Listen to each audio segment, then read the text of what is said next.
The HLOOKUP function looks up for a value in the top row of a table or array of values and returns the value in the same column from a row you specify. The HLOOKUP is the opposite of the VLOOKUP function. While the VLOOKUP function looks up for values on the column, the HLOOKUP function looks for values on the row. In the cells C9, I've put up a drop down of the months from January to December by going to data, then data validation.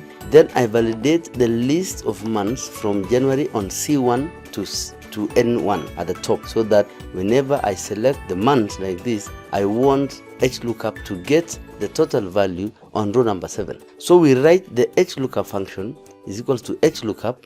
Then you can either click Ctrl+A or FX here to get the function arguments dialog box, where the lookup value is the month in the table array, which you select the entire table from B1 to N7. Then the row index is a number, which is the row number 7. We want the total row, which is 7, and the exact match or the range lookup is either 0 or false for exact match. Then you click OK. Now this returns the value for May, which is 24,100. Should you change the month to say February or a random month as September, you'll get 25,800, which is the total row. Thanks for watching.